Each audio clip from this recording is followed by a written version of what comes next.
House is under growing pressure to answer some basic questions. These are visitors of extraterrestrial nature.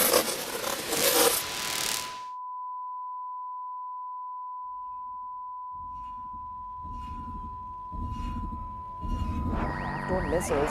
NORAD uses a network of satellites, radar. The U.S. military shoot down another unidentified aircraft yesterday.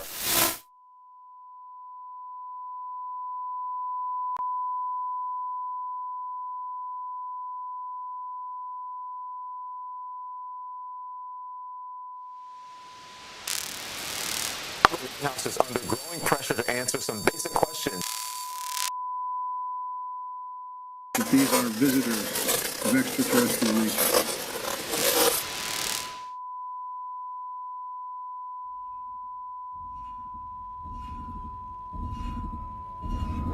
Or missiles. NORAD uses a network of satellites, radar. A number of unidentified flying objects have appeared over many parts of our country. The U.S. military shooting down 3 mysterious flying objects in just 3 days. U.S. officials described it as an octagonal structure. No identifiable propulsion system. The object interfered with the plane's sensors. I made the decision to shoot down the object. Have you ruled out aliens or extraterrestrials? I haven't ruled out anything at this point. There is no indication of aliens or extraterrestrial activity. What you're about to see may disturb you.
Get it next time.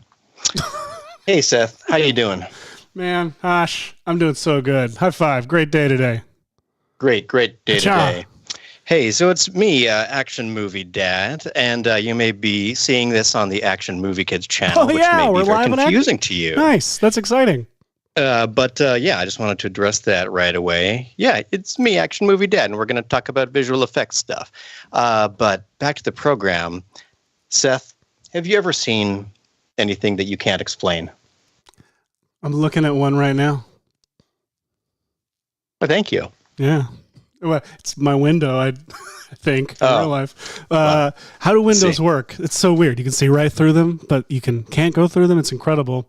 Speaking of seeing through things and going through things, Michael, how you doing back there? Oh, hey, I'm doing great. How are y'all doing today? So good. Ooh, hey, it's Michael Zalewski, our amazing guys. It still looks like King Kong Michael reaching in through the window to me. This setup.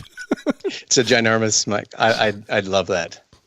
Well, Seth, it's nice to be here in our office, the nice. VFX Files office, and basically we're in this office because we end up with all of the VFX that nobody else apparently wants to tackle. Entirely untrue. It's very, it's very true. But we are here to. I requested to take the intro, and then I had no idea what I was going to do with it. But today we are here because we've been hearing a lot about objects flying in the sky of late, in the news, in print media, which I'm sure you all receive. Yes, I thought that we could get the three of us together, Michael with his Air Force experience and And Seth, with your your Spielbergian collection of movie trivia and knowledge, and that we could discuss UFOs and figure out if what we've been seeing on TV is finally the arrival of these long promised by the movies UFOs, or what are they calling them? UAPs, the Unidentified Aerial Phenomena now. Mm-hmm. It's a rebrand. It's just, freshen it up a little bit. Well, because everyone hears UFO and thinks aliens. The government's like, it's not aliens.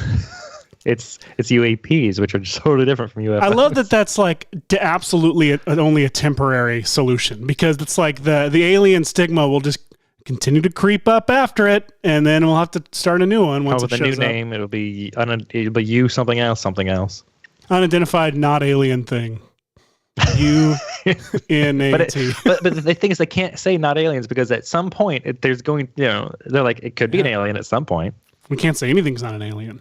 We don't know. Yeah, there's not a 0% chance of anything. Literally unidentified. Completely scientific about it. But see, I want the audience to know, the viewer to know, I said viewer, there's one person out there. How you doing, Darren? No, I'm kidding. We've got 26 people over on the Action Movie Kids. Welcome, Darren, all. Your name was the first one in the chat that I saw, by the way. That's why I singled you out. Wow, there's 34 on Red Giant. There's Action Movie Kids got a bunch of folks watching compared to the rest. Cool. I'm excited. Stay, guys. If you've never watched this show before, it's got so much Hashi. You will be like, where the hell has this guy been? Oh, he's been on this other channel, not broadcasting here as much as over here. Trust me, this is the place to be. But don't unsubscribe from Hashi. Anyway, the point here is, I want to make sure everyone knows, right before we went live, literally like 5 seconds before we came on screen, Hashi goes, I don't know which one of us should play into the Mulder persona, which should play into the Scully persona. And I was like, Hashi, I think we're just two Mulders sitting in a room. And I think this stream is going to just prove that. Absolutely. Can you imagine the X-Files if it was two Mulders, like two humans utterly convinced? I guess it would be Ghost Hunters or something like that. Well, that actually sounds like the name of the sequel, because isn't that the Chinatown follow-up, the two Jakes, the X-Files follow-up is X-Files the two Mulders. Too Fast, Two Mulder. Too Fast, two Mulders. They're two separate pieces of information. My goodness. Yes, but welcome all of you people who follow the Action Movie Kids channel. We're going to talk about visual effects today, which is something prominently featured on our show. And hopefully, if you've grown up with us, you're potentially out there making your own visual effects. And I want you to know that we talk about them all the time and try to teach you how to do that. I can still be your action movie dad over here. So welcome and thank you for coming. And if you want to participate in the larger discussion, usually the largest group of people watching here is on the Red Giant YouTube channel. So feel free to join over there so you can interact with all of the exciting VFX people. You'll rub shoulders with some really cool people. And hey, while you're there, hit that subscribe button. We don't care, but our bosses do. Do it. That sounds great. Hey, Hosh, you want to watch some clips? I pulled them up on the computer over here. I would love to watch some clips. I got this powerful 6 megabytes of RAM computer over here. Let's head over to the workstation. So I should have super compressed these clips, by the way, just to keep with the. I also attached our weird Harry Potter magical IDs and pictures to the computer here. The logic of this OBS scene kind of falls apart here. But so, Hush, you and I pulled some clips from some of our favorite alien movies. I don't think I even got all of them in here. In fact, I feel like I'm missing some. Yeah, so probably spoilers for a handful of these movies. That for sure. The most recent one to come out that we'll be talking about is the film Nope. But most of these are well-established UFO sighting-based movies. And we thought that today we would look at some of these clips, and we're going to do two things. One is to show how easy it would be to fake a UFO video, one of the ones that's circulating around here. Also a great Captain Disillusion episode about that. And we also want to maybe pay homage to some of our favorite Hollywood UFO moments, because there's just something so fascinating, right, about UFOs. Absolutely. Or UAPs, if you will. Or NOPEs, not of planet Earth, which I believe is what it stands for. Whoa. Yeah. My goodness. It's wild. So, yeah, Nope spoilers. So what we'll do is we'll watch some stuff. And Nope is the most recent, like you said. So let's look at some older stuff first.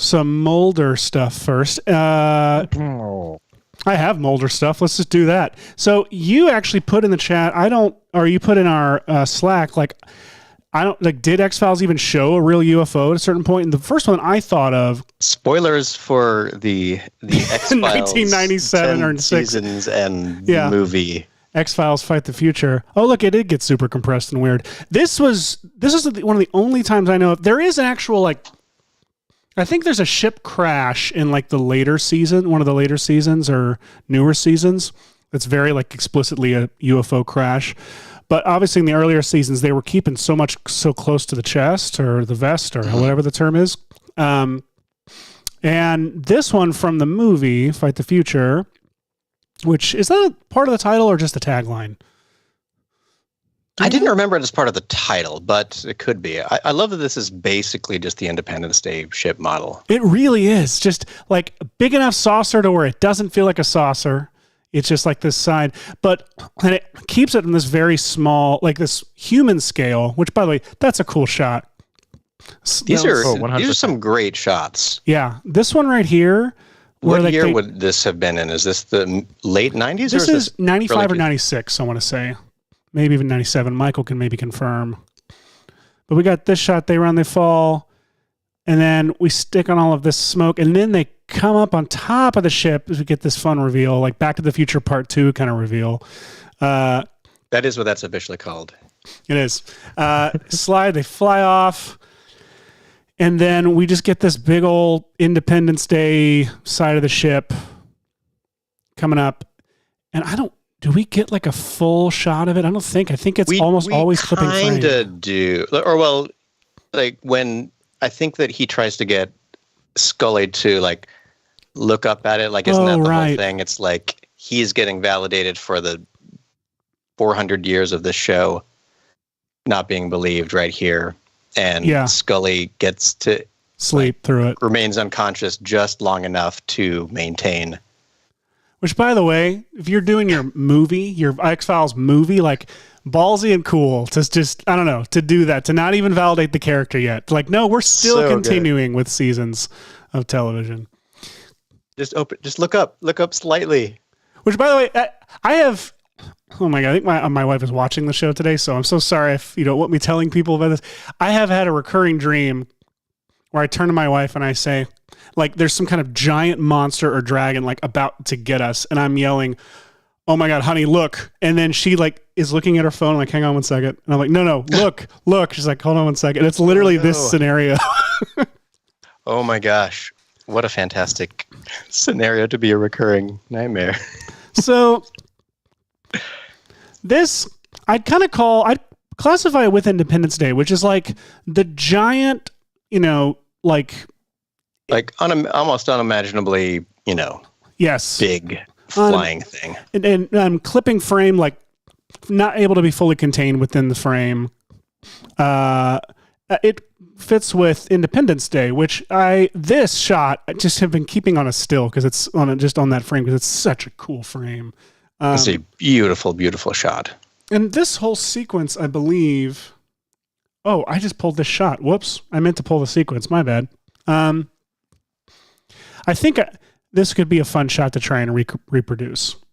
Dude, well, do you mean digitally or practically? Well, obviously, this was done practically. This is basically... If this is ILM or whoever that did this shot, I guess we should know, is pulling out the old Raiders of the Lost Ark bag of tricks here. With the, I think you shoot it upside down, right? Either they shoot it in, it's either underwater or it's upside down with dry ice. You tell me, Hash, you know the answer. I believe that this one was a cloud tank. Basically you pour something like milk or white, titanium paint into the water. Right. And then it creates these little clouds and you make a little dispersal tool that gives you the right look of the, turbulence in there. You have a bunch of lights that are pulling through it, and then you have, in this case, a big spaceship model that probably has the reddish lights on the bottom and just white light on the other side of the ship prop. They may be fixed to a thing or whatever, but then you push the ship right through it. Oh, really? You think it's all in one? That's what I would have done. I mean, that feels like the top edge might be composited now that I'm looking at it, but I felt like there was a. Can you tell when the clouds separate from being pushed out of the way there? Yeah, are they? It feels masky to me. I don't know. It feels like. So maybe it's backwards on the. Maybe it's backwards. Maybe it's them pouring a bunch of milk onto the top of the saucer, and it spreads out, and then right at the last minute they pull the prop toward them, and the milk starts spilling over the side. Okay, that's interesting too. I'm sure I have the cine effects of this somewhere in a box. That's true. And, if anybody out there does know, let us know in the chat how this one was done. Because when I'm looking at it, I'm thinking that feels like separate passes. And we know that our VFX VFX artists, we like to do things in as many passes as we possibly can if we have the time and money, right? And so the more passes you have, the more control you have over your final image. And the fun challenge about that over time has been that the more passes you had, the less control you had over registration. And by registration, I mean this shot may have still existed in the optically printed era, where the entire foreground of that city needed to be one layer. But now we think of layers as digital things that you could just slap on top. You find go to PNG Finder of the New York Bridge and throw that in there. But in those days, you had to film a plate of your city here, and then you also had to, in this case, likely extremely overexpose, what would you do? You would shoot the same plate highly underexposed, so everything registered as black except for the sky. And then you'd have to use that as a mat to optically project the... I've messed up my description of the order you do this in. Well, but it was much harder. It was much harder than it is. I even wonder if, let me drop this, I'm pulling this from Premiere. Let me drop this into a sequence and see if I can...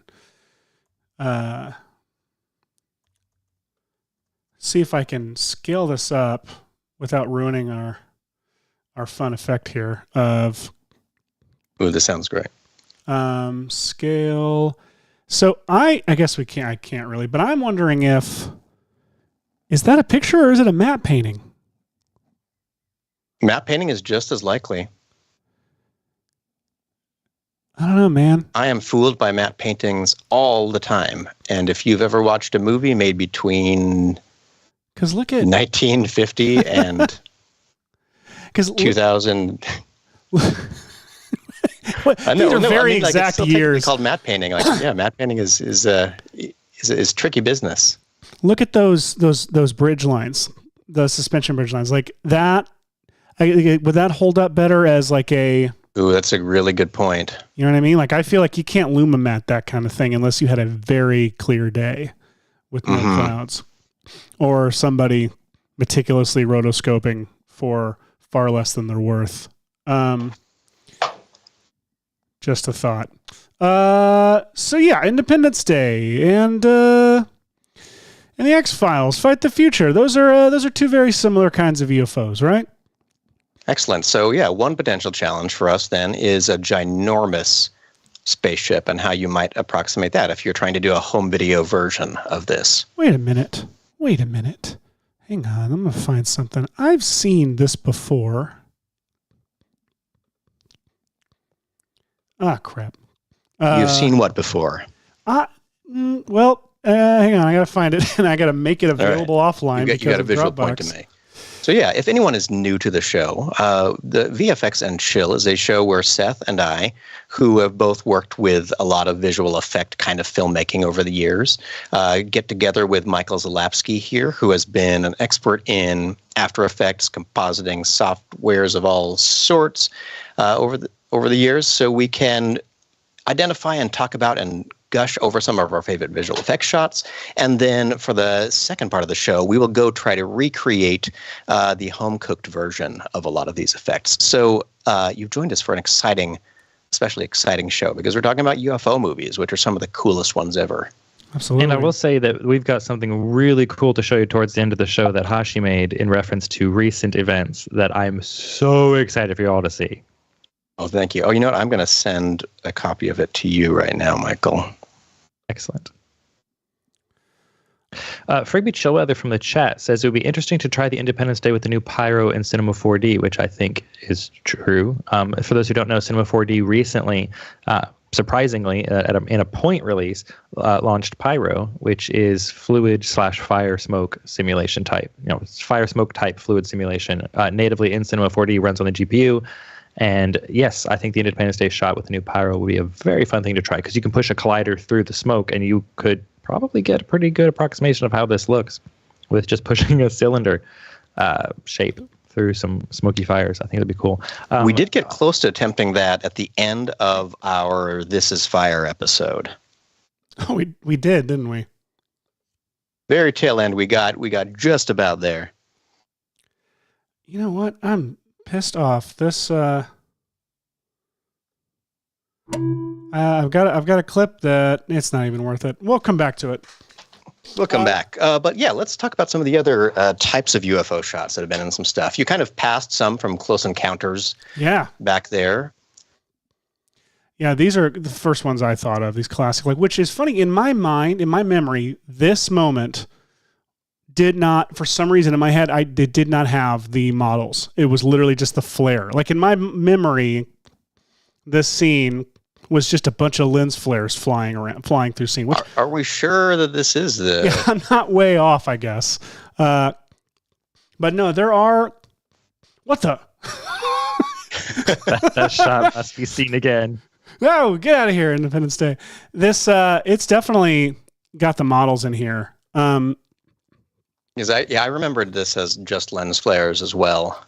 And what I believe this Spielberg is definitely like not basing this on, but like this is has roots in one of his student films or films he made when he was a kid called Firelight, in which he created spaceships that looked very similar to this by I forget what substance it was he put on it, but he put between two glass plates and put it in front of the screen. It was this color blob, basically just flying around in the shot. So it ended up being a very similar look to these, flying lens flares. That's really cool. And you did a kind of I would say like good nod to these with the short that you made for Red Giant. I don't remember if it was a Film Team Experiment or is it Pizza Time? Is that what it's called? No, and I'm thinking Order Up. Pizza Time's running probably short. Yeah, Order Up. With that, we actually didn't ever see the spaceship, but the idea that one was showing off Noah Light Factory. And do I have Order Up somewhere? Let me see. I'll tell you what I do have. I do have a little movie. This is what I was trying to pull up. A movie called Plot Device, in which I just realized our spaceship is very much of the Independence Day. I like that. With a little Lego piece over in the corner. I think Rob Redman made this model for us and included the little Lego pieces as a fun little gag. I look at this now and I'm like, I should have made it bigger. I should have made it just fully fill the frame. I could have done more. It's gorgeous, but you've got a lot of great visual effects things going on there. You've got the integration. It's layered up. You have the trees in front of it in the background there. Oh yeah, it's a really, really convincing shot. I should say there are a lot of links in the chat. Y'all should probably fire up your favorite note-taking app and just copy all these links so you can watch this stuff after the show is over. But we've had links for the Nope episode of this show, the Fire episode, some tornado episodes, because someone in the chat was wanting some more tornado effects, and of course the Film Team Experiments and Order Up and Plot Device, and the behind the scenes of Plot Device. There's a lot of links in the chat, so fire up Notepad or your favorite note-taking app, copy these links so you can watch them after the show. Absolutely. Love it. Do that. And if you're new or old to the show, know that coming here and enjoying the show live with us is one of the best ways you can do it, because you can request any kind of effect you want, and even if we don't get to it today, it may become material for a future show. And if you have a specific question about something we do today, we can answer it right now, which is really cool. So we're available 1 hour every week to come chat with you all about visual effects. So please come on by. Absolutely. And for those who just tuning in on the Action Movie Kids YouTube, hello, Hashi who does that is here and every week doing visual effects conversation, usually on the Red Giant YouTube channel. But we decided to, because we're having so much fun with UFOs this week, we decided to pop in on the Action Movie Kids. He has been putting out some Action Movie Kid-ish stuff on his Twitter, so make sure you follow him there. Absolutely, yeah. There have not been a whole lot of new uploads on my channel as of late, because I've been having so much fun over here. I know. There's been a lot of comments in the chat from your channel asking when you're going to post more episodes. Oh, I love you all, and I will post as often as I can because I love doing them as well. But like we said before, like if you need your Hashi fix, like we're here every week. Like the stuff he's building over here is incredible, and if you like dying social media platforms, head over to Twitter, follow him there. You get tons of stuff there. By the way, especially the exciting channel But with Raptors, produced by the 3 of us here, called I just said what it was called, but it is a lovely exciting well, you're talking about visual effects. You got your spaceships and you got dinosaurs. Like that's where you start. So we have an important thing I do want to discuss real quick is maybe we shouldn't decide this on the air now that I'm thinking about it, but something to be thinking about is what happens if something does happen to Twitter? Not saying it will, I'm not an alarmist, but if something were, but with Raptors, we do have an Instagram where we would probably go straight there and be updating there as well. Do we need a Mastodon? Do we need to start a whole new social media platform called Raptordon? Pteranodon? That's not a raptor. The point is, by the way, I joined Mastodon. And thanks to Tapbot's Ivory, it's like a delightful experience with it's like the early Twitter where it's like 50 people, maybe like 15 people that I really like and are really cool and no brands. And it's fun. That's pretty cool. I've been trying some stuff there. A lot of I'd like to do video posts a lot. And hang on, at least 6 months ago or so, 2 months, however long ago, the video posts were not working great. Wait a minute. What's your name? I can't find you. I looked for you on here. Exactly. No, I'm something. Oh, you'll tell me sometime? I'll tell you sometime. It's, I think, in my Twitter bio or something. No, it's not there anymore. Hard. I don't know. I'm on, you can find me around. Just look up Action Movie Kids or Action Movie Dad.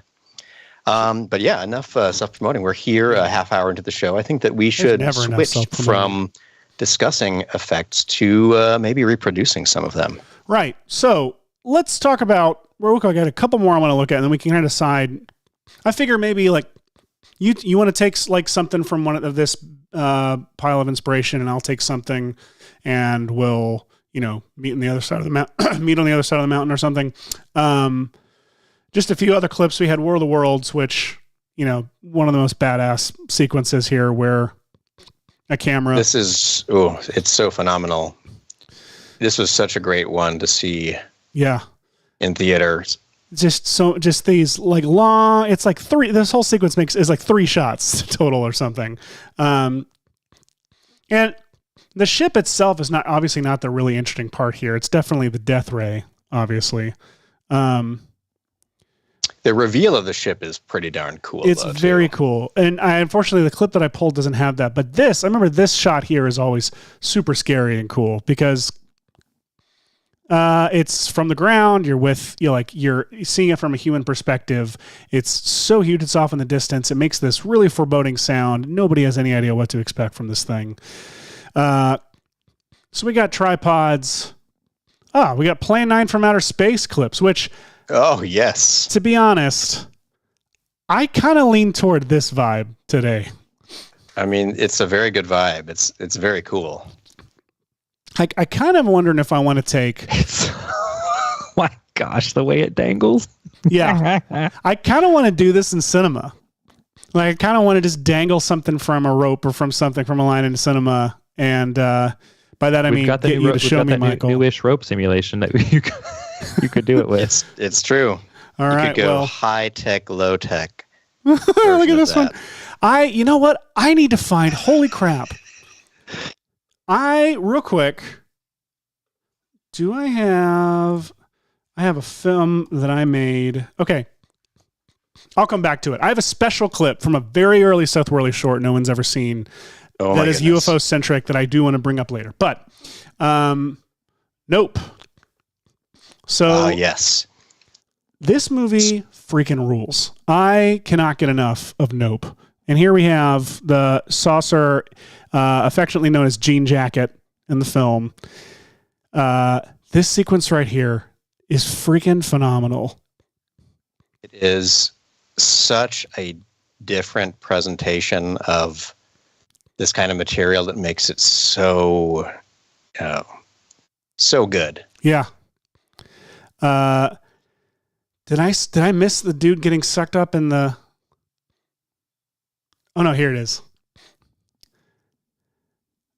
You have it. I love this. I think because it has vibes of Twister, also because of the the smoke tornadoes and things and the dust tornadoes.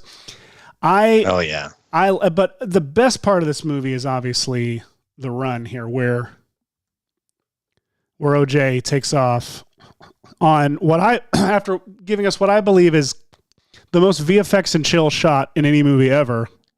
Which is a Scorpion crew hoodie, a Scorpion King crew hoodie with green tracking markers on the back of the hood.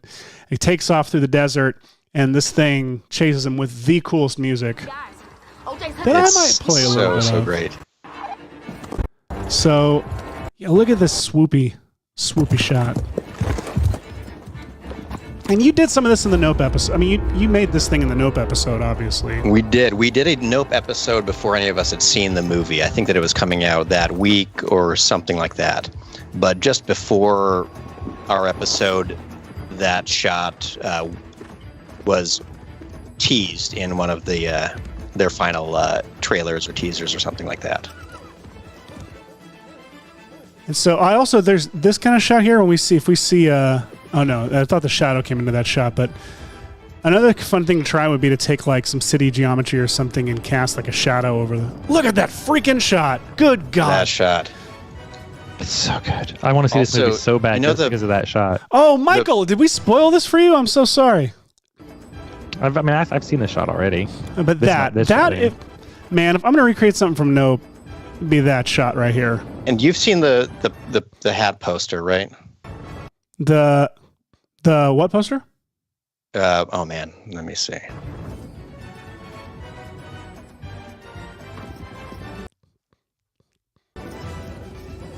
One thing I also love, let's see, in this sequence, is this shot right here. Look at that freaking thing. That looks just so good, right? All right, I'm putting it in our chat. Okay. I know that means that you audience can't see it. In our Slack, you mean? Or oh yeah, okay. Someone pointed out this poster after having seen the movie and how lovely it is. Justin Duduc from the chat says, I haven't seen the movie either, so I am also owed an apology from Seth. No, you're not, because he warned you there were spoilers for the movie way early on. Warned. You could have. So skipped. This poster here. Yes. Which is one thing you confuse for another, which is beautiful. Holy crap. That took me a second. SOBs, right? It's amazing. Anyway, okay. Yeah, Justova from the chat is wondering how they got those realistic shadows on the hill from the UFO. Good question. That is an excellent question. And I have a feeling there could be 1,000 like different ways that's done here. That could be, they probably recreated the geometry there. Like, Hashi, how much of that you think is real plate? Like, how much you think they rebuilt? It's a good question. I am curious if anything after that hill rise is real. I mean, I would bet that there was a hill there, but I think what often happens is here's my guess, is that they would have built, there's probably a hill that looks very, very much like that behind this real shot, but most of the real plate is just below the, quote, horizon line where the end of the hill happens. And what they would have done is kind of digitally extended the mountain a little bit and or recreated it digitally, projected onto geometry that they could also use for the sim, is what I would have done. I honestly think OJ would have been the only thing. Like, could have added these tube guys. Well, no, because like, how do you get that much wind to go? That's what I'm curious. I'm looking at this wide shot, and how do you get these tube guys to all lean one direction? It's interesting that they're leaning a direction, and if the wind is coming from the ship, they should be coming towards camera. So right? then that actually might just be real wind in the shot. That's not an intentional thing that they're all leaning one direction. It's just, so then they would be real then. That's just that movie magic when you're like, yes, let's get this right now. This is wonderful. Yep. Or we're not going to get it if we don't get it now. So exhilarating. So that shot, and then oh my gosh, that's that shot where it lilts over to the side. Yeah, right. We were sorry. You were looking for that poster when we pulled that. Look at that. Yeah, look at these scaled ripples on the side that appear right there. That blew my mind because I've never seen someone playing with scale like that with these kinds of things. So it's such a neat detail. Well, and it hints at, I mean, how much do we want to show? I think it's worth. We're talking about UFOs. I think we can just show the shots and people can see the movie. So we'll just talk about the visuals of these shots. So that's like a hint at what ends up happening with this UFO, which is with the ship, which is we see it and it's like becomes a Dumbo parachute. It does, and it. Let me kind of try and skip some story points and just show. Trying to avoid any story moment. Like there are some crazy presentations of. Yeah, it really is just a big old bedsheet parachute. Look at that! Look at that beautifulness. I can't imagine seeing this. Yeah, in IMAX and We could just do a big old cloth simulation here and try and recreate this in cinema. This is where I think that could be something fun to try to do. It could be something. I keep saying that, but I'm just going to try the Ed Wood thing. That sounds great. I'm going to share my screen because there's one other kind of mention of UFOs that I'm seeing a lot these days, and that was a discussion of one that was being tracked by the military here. Is this recent? This one of the recent ones? This is pretty recent. Like people have been talking about what this thing could be because it's being tracked at it seems like it's moving very fast, and it has a couple of times where it kind of rotates or does something kind of unexpected, which is pretty cool.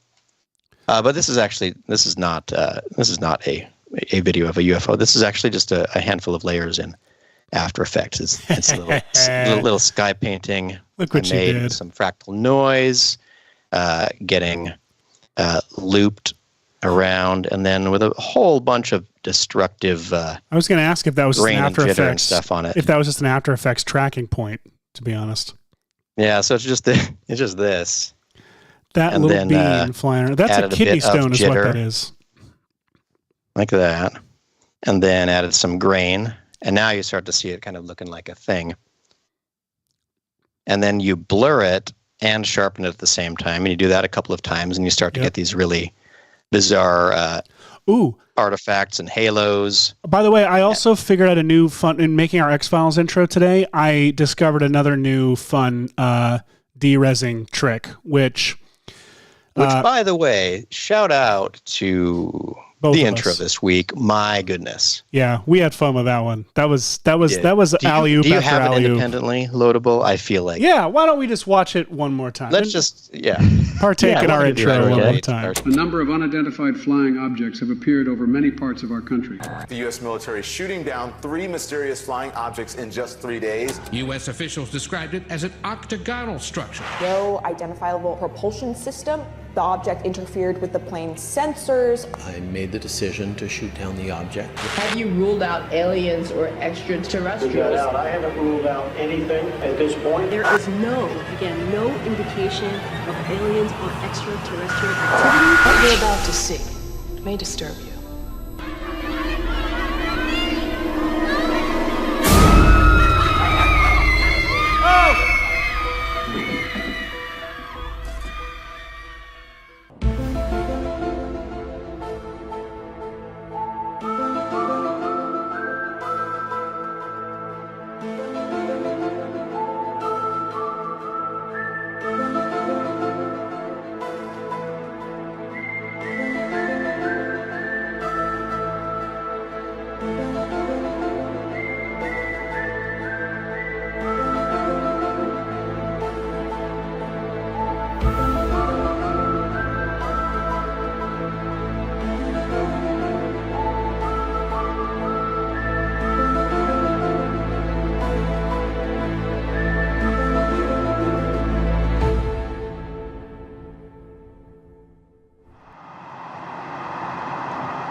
So we're still here. That was fun watching that intro again. Mm-hmm. We should have had fake commercials. We should have gone to like some great 90s commercials in between to show that intro. Oh my gosh.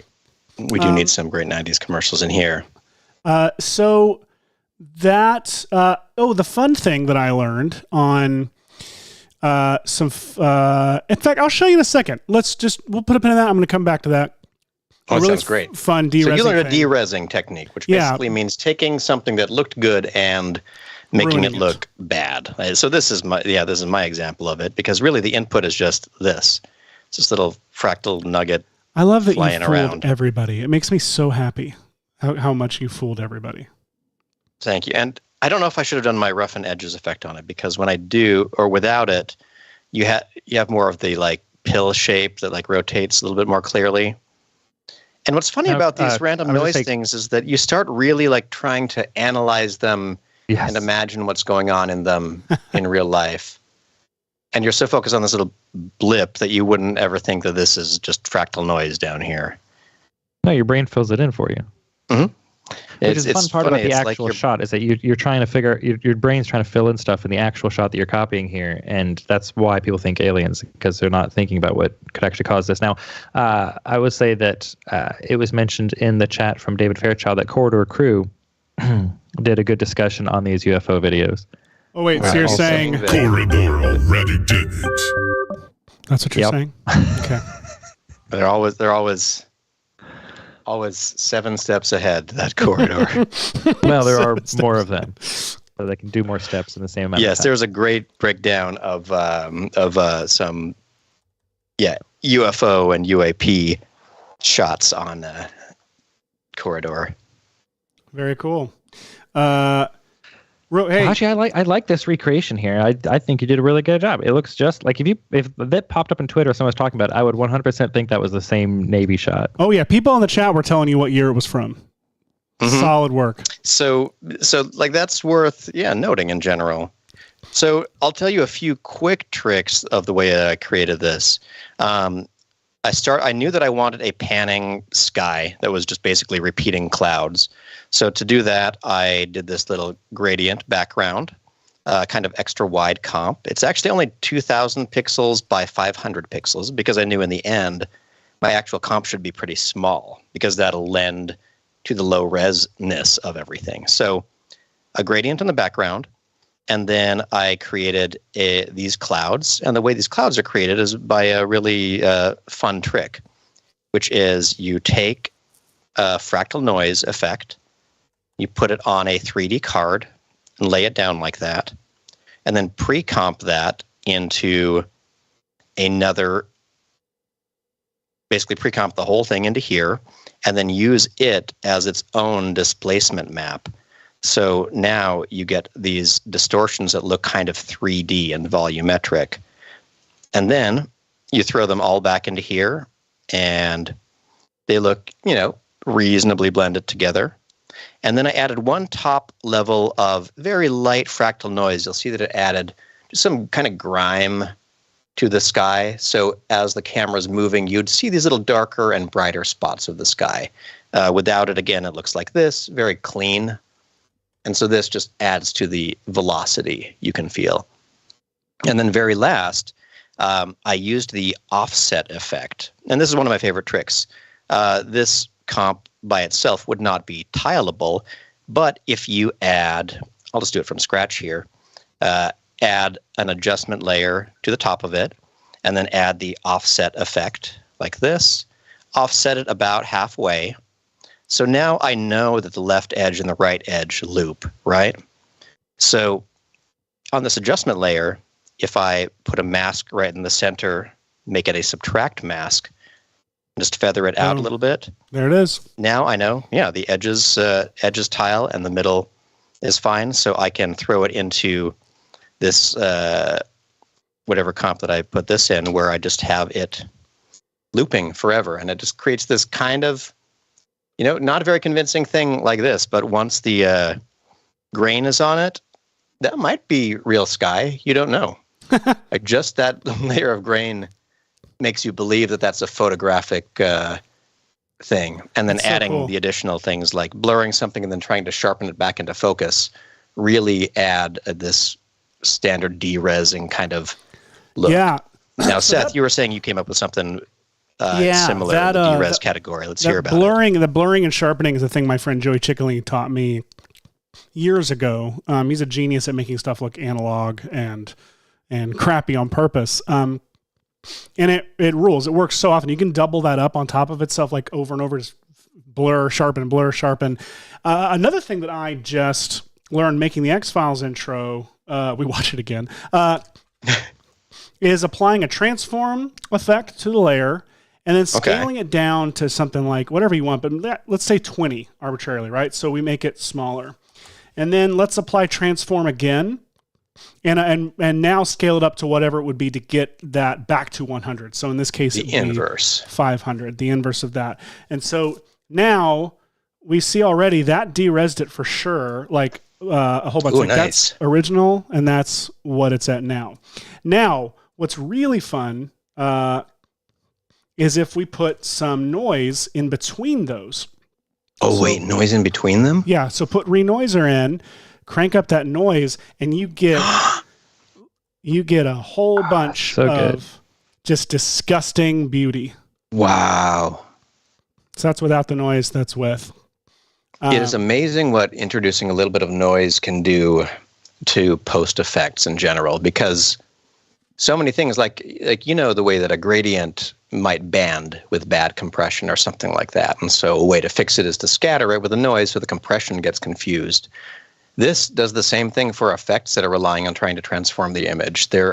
It's trying to think through so many different types of calculations. If there's noise in there, it doesn't have a nice place to go. And gosh, that looks great. Yeah. So that's all over our X-Files intro that we did. So anyway, talking about UFOs, I think I want to tackle this Plan 9 gag. Like, something really fun and charming about this dangling spaceship on a painted background. I love it. So what about you? What do you think your approach is going to be? Do you want to telegraph what you're going to plan to try? Yeah, so I in Cinema, let me open up Cinema. I've got something, it's not a spaceship, but I've got something I want to dangle in front of a backdrop like this. Let me see how quickly I can pull it up. This is maybe some of my favorite and proudest work that I've ever done. Oh, you know what? I opened up the wrong thing. Let's open that. If you need a second, I could load up something. So I've got this Velociraptor riding a BMX bike that I just, like you do. Like you do. And I made this for the X-Files intro, and I'm thinking it'd be great to freeze this animation and just dangle this, which, by the way, my friend Dan Stern pointed out, that's a pretty sick leap for having the kickstand still down, which, my bad. But that was the style back then, though, you know? It was, yeah. To live on it definitely was. Kickstands down. That BMX culture. Clear eyes, can't lose. I am going to dangle this thing in Cinema 4D. What about you? What are you going to do, pal? Oh, my gosh. Well, first off, I'll take a little fun break to show off something that I built in Cinema 4D. Oh, yes, that might actually be a good... let's see, am I sharing still? Yeah. Oh, lovely. Might be a way to ramp up into something else that I do today. Let me just get this loaded up here. So what I've got here is I've got this little model of a jet, and I have 2 emitters in my scene. And what they kind of combine to do, actually 3 emitters. There's one secretly hidden inside my jet here. And what it becomes when I press F8 to play is this. All right, let's see. Oh, did I press F8? No, I didn't. Here we are. Oh, my God. Now the comp is live, and I call this the balloon shooting game. You're kidding Inside me. Cinema, I can move my missile shooter to try to pop these Michael, are you balloons. seeing this? Yes. I am, and it's fantastic. I feel like it this is is something so much fun. It's a game you could play right inside Cinema 4D. It's so much fun. I can't tell you how often I'm playing Cinema 4D and thinking, God, I wish I was playing a game right now. And you need to play. You too can be the U.S. military and fly a $2 billion trillion whatever dollar jet to shoot. Absolutely. I was like, what kind of information are you about to declassify on air, Mike? Yes. Yeah, no. It's just... the best thing about watching this show is that one of the three of us does know if those things were in fact UFOs, but just can't say. I will say, unrelated to that, I'm working on cleaning this up for you. We're planning to share this out at some point soon. I'm working on a file right now. You're planning to like share info soon, or the file? You mean? I'm going to share this file. Yeah. I don't think. I think I'm going to keep it. You're not going to declassify anything for us. I'm going to set this so that you can just drag it around up, down, left, right, and not do rotation. Or should the controls be rotation or should they be movement? I think movement. I think movement is a little bit more fun. I'm trying rotation right now. I'm going to lock the rotation. It's more challenging for sure. So I'm going to document it, hide the unnecessary things, make it all cleaned up so we can share this later. Thanks, Michael.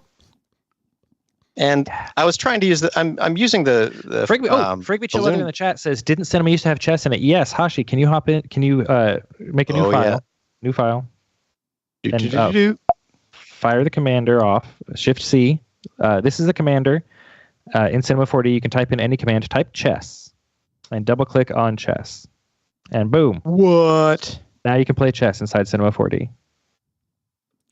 What? Why? That's incredible. Are you kidding me? No, you don't want to go up there because Hashi. I love when we tease Michael with our ineptitude. Wait, I know.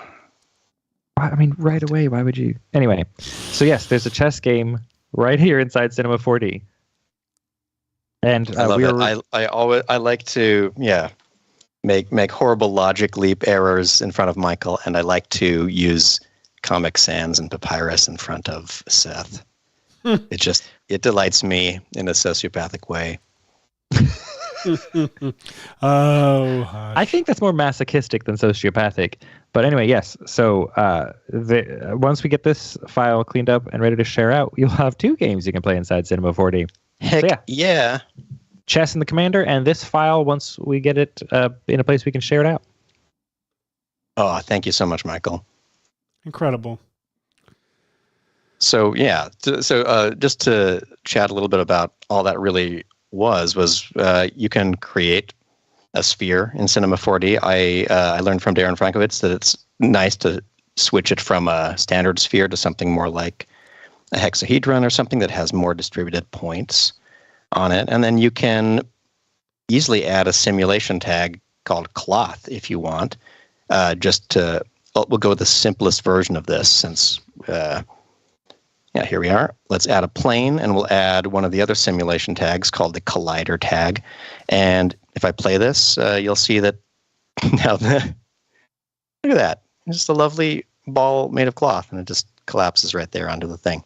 So it's that easy to start playing with something that is, cloth in origin. And within your properties of that cloth tag are things like bendiness, stretchiness.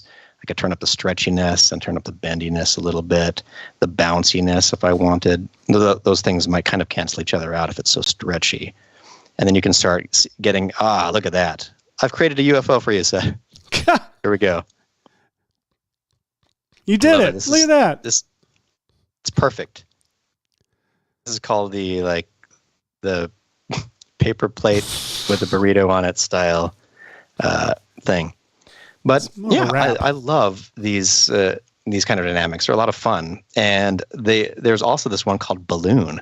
And if I click on balloon, right now the pressure is just set to 1. So I'll just press play.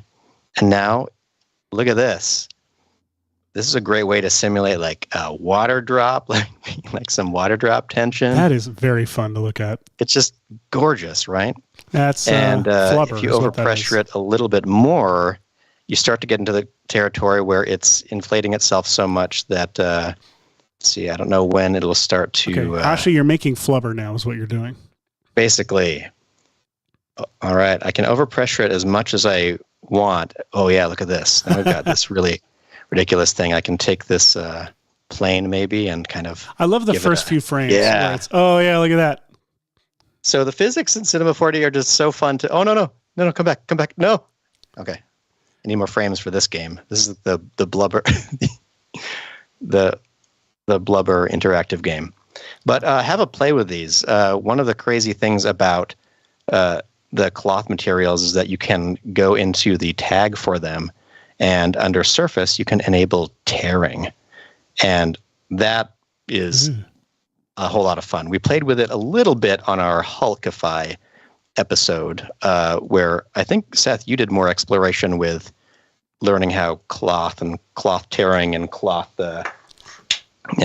whatever. Yeah, we did that on there, and creating. also on the Dementoraptor episode, whichever one that one was. Oh yes, we had a lot of cloth on the Dementoraptor. That was a bunch of fun.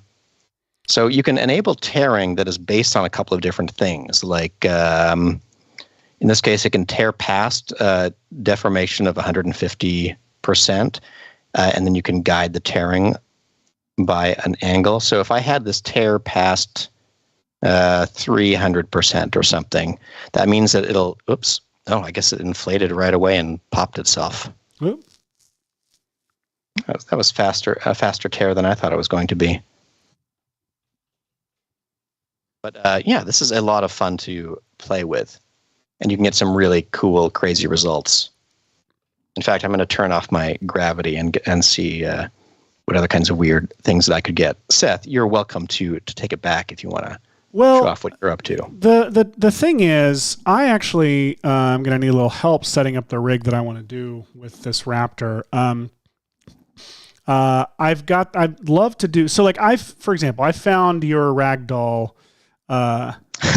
project file that you made of me, and I used it for the X-Files opening, and it's really fun to just bring that thing up really high and then just drop me. I would love, we don't have to give the Raptor this Ragdoll thing, but I'd love to know from you guys, like, how do I attach a rope to this thing and dangle it so that it kind of hangs with gravity? Like, point me toward the right direction to go for that kind of a thing. All right. So what you would probably want, because of the Raptor's shape there, is I would create a container for the Raptor. Because I think that using a mesh object would be best. Okay. So, for example, can you pose the Raptor so it's slightly in a pose like it's being picked up from the hips? Like it's being picked up from the hips. Yes, I can. So let's start there. What I could do, I thought I had the bike in this null. I can... Yeah, like right there's lovely. Yeah. I mean, how far do you want me to go? Do you want me to like pose the tail? Just let the tail bend down a little bit, sort of just a slight. I'm like tracing it with a mouse on my screen, even though you can't see the mouse. Just give it a nice, just like it's slightly hanging down, like my arm in this little window here. A little less. Yeah, like here, and now just go like to one of the root joints there and bend it down a little bit more. Yeah, like right there. Okay. Now, create a box. Just a cube object. I'll create a box. Boopity boop. Cube. All right, now I want you to take the little handles for that box and make it so it's basically like a container that's very tightly fitting that Raptor, but it fits all of the Raptor and all of the bike in it. Okay. Now it's time to play package that Raptor. Nope, that all sounded weird. Never mind. I'm gonna make this guy. You can make that see through there. Anytime I'm reminded, it's like Demolition Man. This Raptor was frozen in a block of ice just one day riding his BMX. It is like we just found the first like preserved Completely preserved tissue samples and everything. It's going to thaw out. Oh, my that's the goodness. happiest thing in the world. They're from the Cretaceous, right? Yeah. So yeah, what I was trying to think of an Encino Man style title based on that, but I realized that Encino had nothing to do with the period. It was just that's. I was trying to say like Cretaceous. Yeah, it doesn't work. No, I got news for you. Encino is not. So yeah. Yeah, so the plot would be there's like a kid. I do love saying something's from the Encino period. Yes. Wanted a bike and a friend for Christmas. Got neither. So he decided to go out digging in his backyard and stumbled upon this frozen velociraptor we left in his garage up on some wood blocks somehow. I mean, how tight do I need this to be? The tighter the better. And what I often recommend doing is adding like 3 or 4 subdivisions to that cube. Okay. Just a few, and then you can make it even tighter. But this is actually probably enough. Okay. Davey B from the chat mentions that you could put the Raptor and bike into a volume builder and massively reduce its polygons for a good envelope around it. That's true. True, I could do that. But the thing is, I've already started doing this. It's funny that that technique reminds me of Aaron Rabinowitz's old super tight garbage mats tutorial. Indeed. It's like the 3D version of that. Super tight garbage mat. Yeah, so this will work fine for now. So block of ice. Okay. Michael, do you remember if you need to convert this cube to geometry before using it as a mesh deformer? I think you don't anymore. Okay, let's try now. So you've got this, and now what we want is a mesh deformer. Here we go. So grab your bike and everything and throw them into the mesh deformer. Okay, not the cube. The bike and Raptor and stuff. All right, and now on the mesh deformer for the layer, drag in your cube. Drag into there. The cube. Oh, no. Wait, go back out. Yeah. Go just highlight the mesh object. Yeah. And then under cages, there you go. Drag the cube to the cage there. Okay, I see. There you go. And then I think you need to say either initialize or apply or something like that. Initialize. Great. Perfect.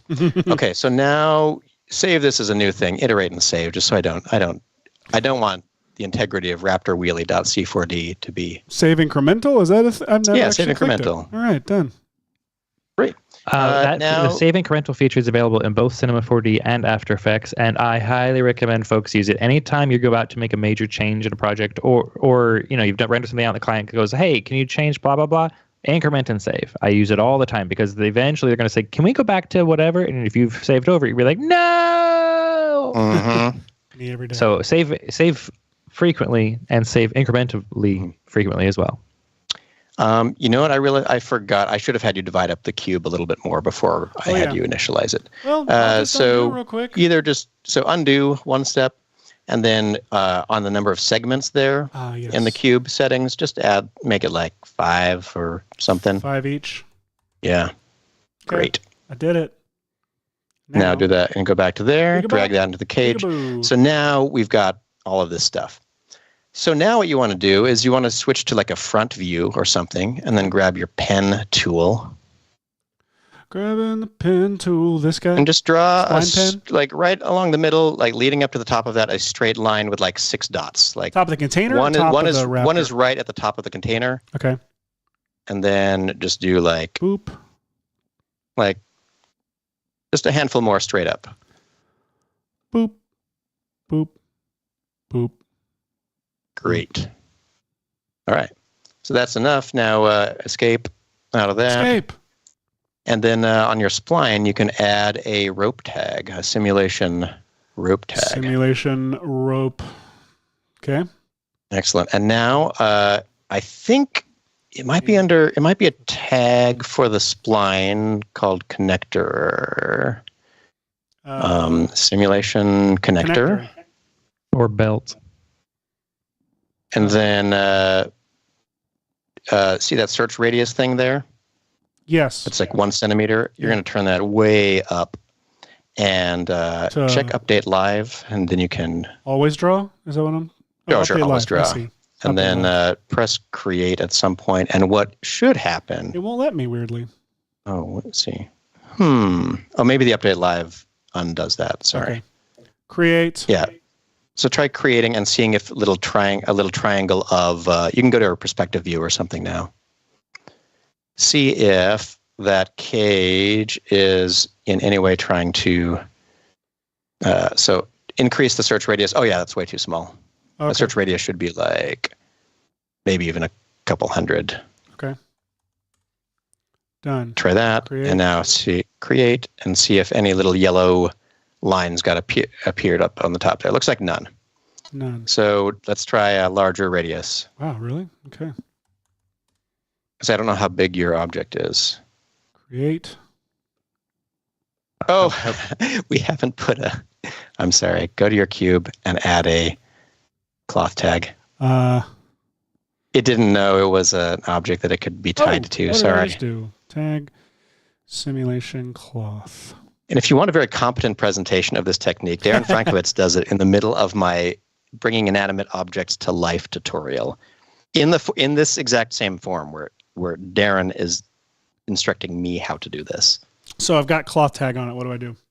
All right, now go back to the connector settings there.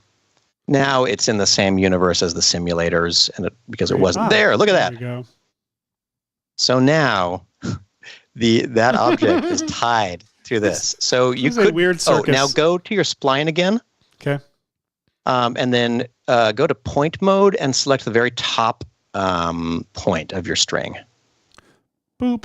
Great. And then for that, you're going to now say select it instead.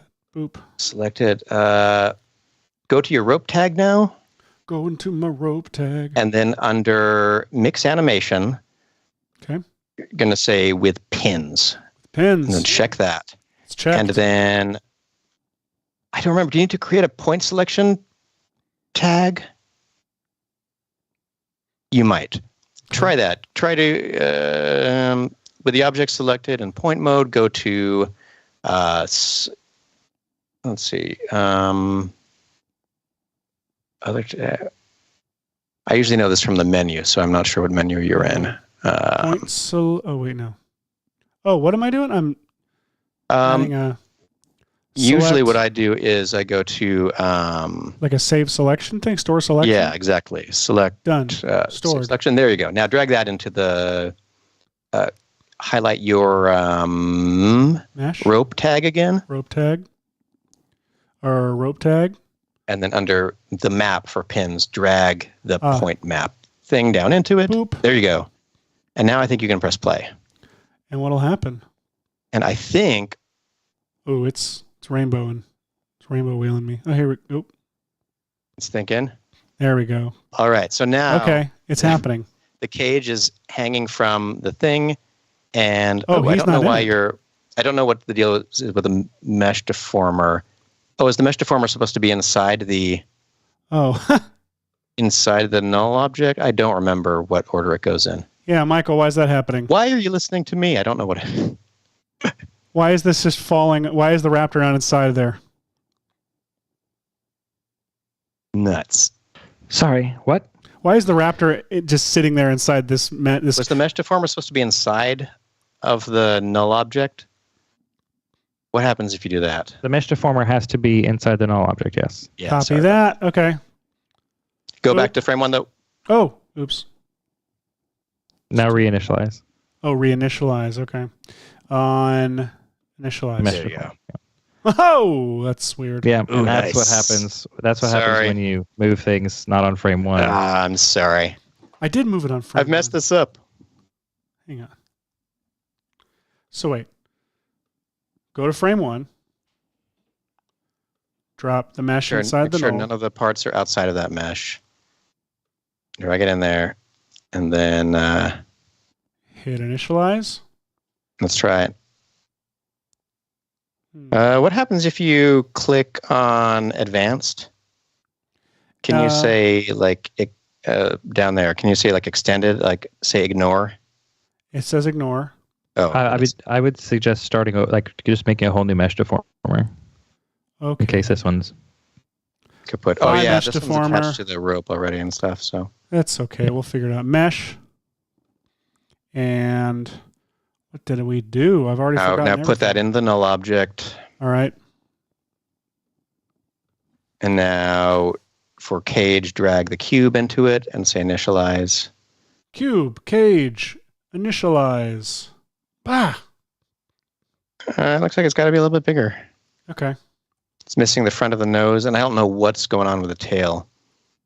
It may be because it's a rigged character that technically the position of him isn't really his position. That's my only guess. That is possible. Turn off his skin deformer. Okay. Just that's uncheck why. this. That's why it's happening. Yeah, that's why. exactly what's happening. So hang on. So what I need to turn off? What am I turning off? The skin? Yep. So, or you can right-click on the whole null object and say current state to object.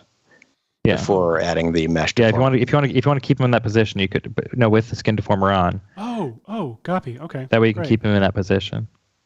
Terrific. Yeah. So current state to object. We're really experts in our field, everyone. Well, some of it. Anyway. Did it create it again? Oh, I guess it did. Yeah. So yeah, so you just delete it, and then you'll have what you want. I have what I want. All right. So now. So you can get rid of the whole bone hierarchy now because it's not driving anything. By bone hierarchy. All you need is the raptor and the bike. Hate bone hierarchies. We're gonna go to mesh deformer. Yep. Hope people are learning from this. Cube into the mesh. Yep. Mesh into the null. Yep. Initialize mesh. Because deformers have to be in the hierarchy of the thing they are deforming. And in fact, you could make the top ceiling of that mesh a lot closer to the raptor body. Guys, it's happening. All right, here it is. All right. So now your raptor is hanging from it. So I can go to this point. Okay, hang on. How do I attach this point to its own an object, like a null object or I don't have to. Now you'll need a cloth belt. Okay. So if you're attaching it to an object that's not in the because I was going to create an object and I was going to add a vibrate parameter, a vibrate tag to it to basically. Oh, that's a great idea. Make it dangle around. So I'd add a belt tag to this. So you'll need to add a. Yes. So add like a square that looks like or either a cylinder or a square, whatever the object is. Or you're doing a null. That's fine. Yeah, I was going to do null. Okay. Yeah, just do the null. Move that up to the top there somewhere, kind of near the top of the string. Yeah. Doesn't have to be exact, but should be pretty close. Pretty slow. All right, there we go. And now you want to go to your spline. Okay. To your to the rope tag, on it. Okay. And then you're going to go to oh no, never mind. You're going to right click on your spline and add a cloth belt. Simulation cloth belt. Okay. There we go. So belt on, and then drag your null into that belt on thing. And then say set. Set. I'm not on frame 1. Is that okay? We'll try. We'll see. And it should create a little teeny yellow like it did earlier between your null and the very top of your spline. I don't. Or it's supposed to. I don't see one. Let's see. Oh, the null's way over here. What the heck? All right, let me try. And here I'm pretty sure you can attach it to a null. I think I did this this very similar thing in that linked tutorial there. But I had Darren Frankovitz helping me, not myself. Yeah, it's not happening for some reason. Son of a gun. Okay. You should probably get to your own effect. You got 40 minutes left in the show. I can figure something out here. That's true. I don't even know what effect I want to do. Really? I'm curious to try to Yeah, audience in the chat, tell me what I'm recreating. While the audience tells you that, I would like to show everyone this clip from the, I think, 2003, 2004 short film called Suburban Tumbleweed, starring a 12-year-old sibling of mine. And here's a little sequence featuring UFO. I know you're here! Wait for it. What do I do now?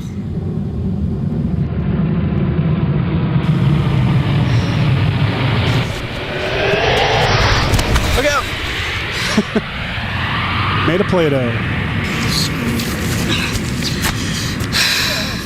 Visual effects fully done in Final Cut Pro. And by the way, the goal here was, I was really into Wes Anderson at the time, and Life Aquatic had just come out with all of Henry Selick's underwater animation. So the intent here was to make something gimmicky and stupid looking. And I accomplished it. Hey. And look at. And yet here I am teaching people visual effects. All right. Anyway. Look at that. What an age we live in. What an age we live in. The chat has suggested that you do something cool and something adventurous. Ooh, I love something cool and adventurous. Cool and adventurous. That sounds good.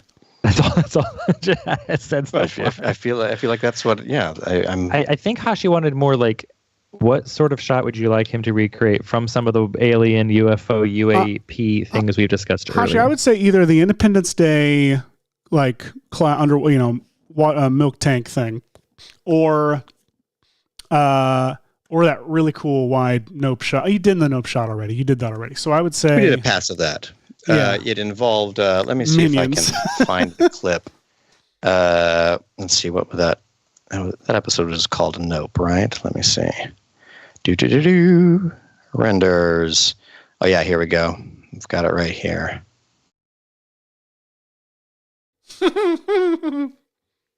It's so good. So exciting. I love it. So I was many. on vacation for this week. Yeah, you're either sick, on vacation, or filming a feature film. It was one of those. I just went on Twitter and I looked down and I see that is the result for the show, and I was so bummed that I wasn't on the episode.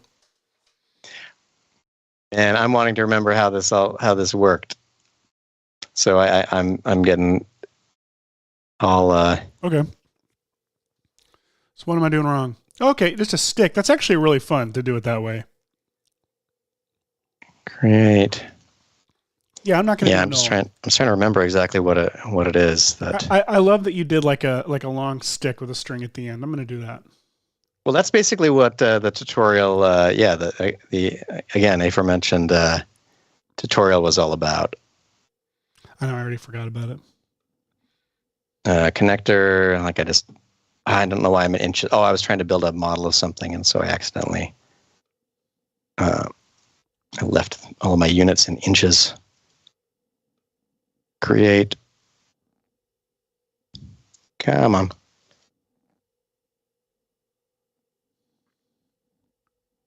Create, clear, create. Oh, why is this not taking this? You know you want to grab onto this. Create. How many inches big is this thing? 300? 700?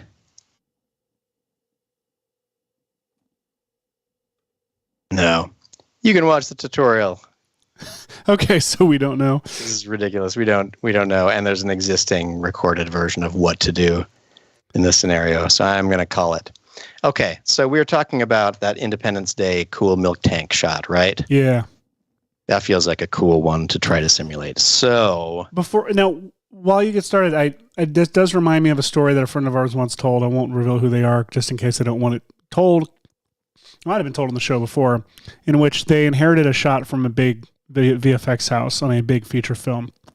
And this VFX house that originally had the shot requested that they use their it's this big cloud movie shot like this.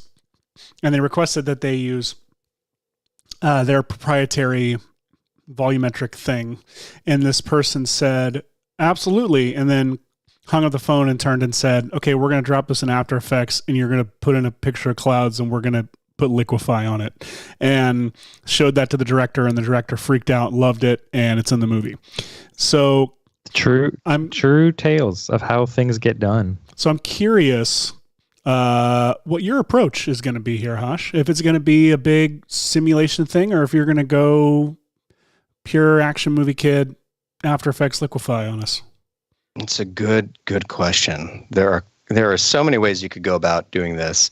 And I always try the hard way and then fail and wish I had done the easy way at the end of the show. So I don't know if I should listen to my own advice and just try that right off the bat, or if I should...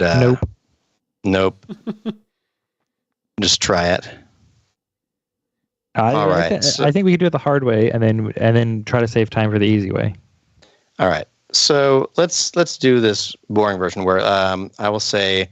I'm going to create a flying saucer on my own. I'll just create an oil tank shape here. I'll make it about that tall. I'll add a handful of height segments. I'll add a bunch of rotation segments, about this many. There we go. That's starting to look like a ship, right? Let's see. I want a little bit of width on the side, and then I'm going to press C so I can collapse the transformations on that, or not. Here we go. Okay, so now we've got this guy. Let's resize the whole thing a little bit, because that's a little bit, I want more of this effect. All right, and I also want to jump back to point mode. I want a little bit more detail on this ship, so this is very silly, but let's take the ring selection maybe, and grab, or not ring, I probably did want loop selection. And let's grab all of these things. Let's see, how many points? Oh, why did I subdivide it that many times? I didn't think I did. Right, let me undo back to where I had my settings. How many did I do? I don't know. 93, 50. I didn't need 50, I want 5. There we go. There we go. So now I can select these two right here. All of those points, all of these points, and now I'm going to scale them inward. And now look at that. Now I've got a nice little lip on my spaceship. And then I'm going to go to the whole shape, and I'm going to squish it down a little bit. Okay. There's my spaceship. All right. It's imposing, it's scary, it's ginormous. And let's add some, let's go to the asset browser and see what kind of stuff we have. What should I look for? Maybe sci-fi? Maybe metal? Let's see, metal materials. Let's see what this one looks like on it.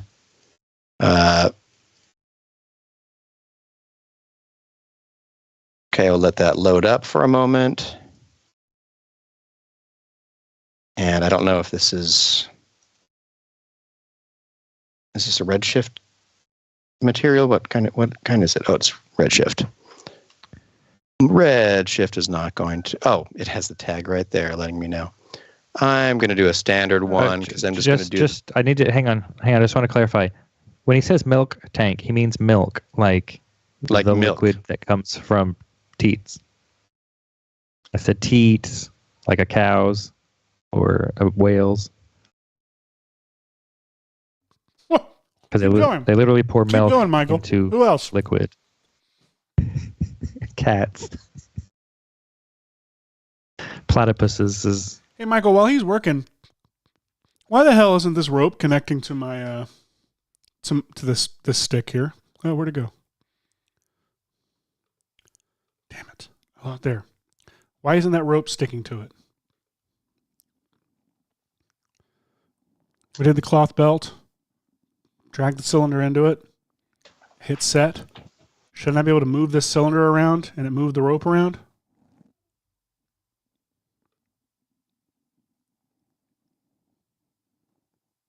No?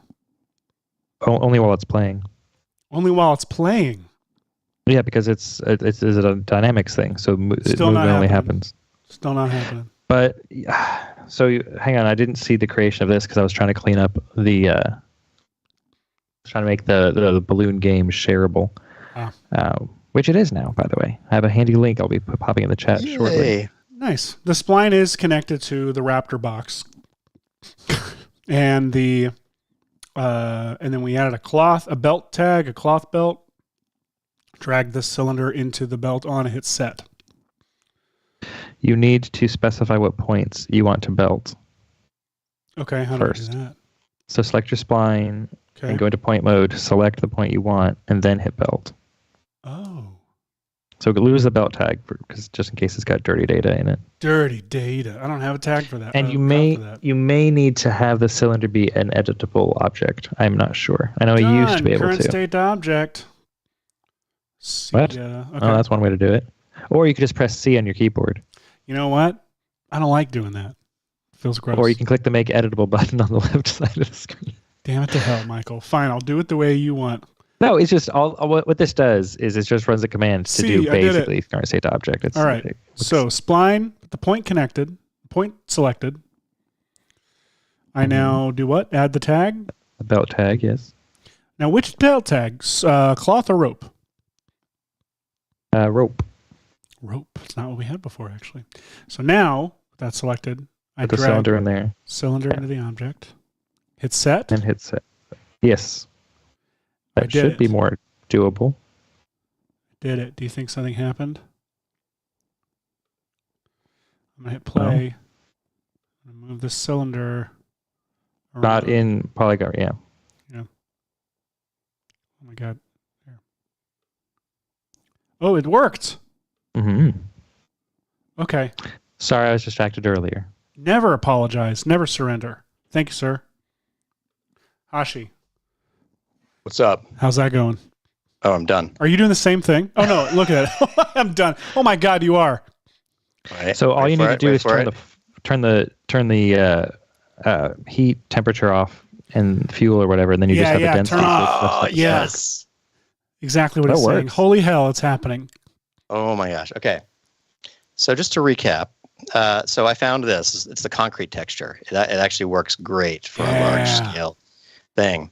And then I added a cylinder right here. And then I added this thing called the pyro tag. I'll delete that and just show you again. Cylinder, like just a cylindrical object. I've got barely anything in this comp. But then I go right here and I say simulation tags, pyro. And now it'll create this pyro object right here and a pyro tag on my object.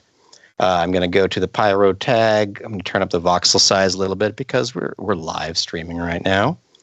And under my pyro emitter, I can go down and we've got several things. We've got the temperature enabled here and we've got the density enabled here. So it's adding 10 degrees of density every second, and also the temperature is set at 4,000 degrees.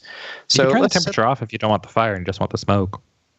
I want a little bit of the fire, just for a little bit of color. I'm going to try setting it at 1,000 degrees and pressing play again.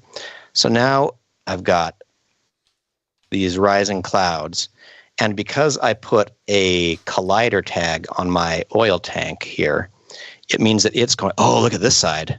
Oh, that side looks so good. That's awesome.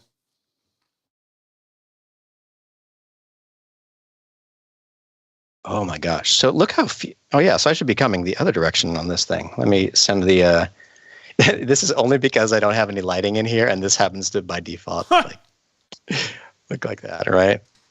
Or would it work if I just did this? Will this do the same thing? Maybe this will. No, because the simulation is being lit by like automatically, right? Oh, that's silly. Okay, because I'm not taking this simulation and outputting a VDB and texturing it up and making it look awesome in Redshift. I'm doing the VFX and chill version, which is to dive in here, grab my oil tank, add 2 keyframes to it. One that's before the smoke, way back here, and one that's after the smoke, right here. Hey, and now what is? I just go back to this side. and press play. Now that smoke is going to rise up, and hopefully it fills the frame before this pokes through. Dude, yes. What if you send it through the cylinder? Oh, that's a good idea. So the cylinder I can just go into, and I can tell it to not be visible here. And what's the also on the pyro? Can you turn down whatever force is sending it up, or does that mess everything up? That would be the buoyancy here, or the scene settings. Let me go to pyro, and so you'll see that there's a pyro object in here, and that's just so you can have quick access to your fire settings in here. But if we go to pyro's settings right here, under pyro, we should be able to go to the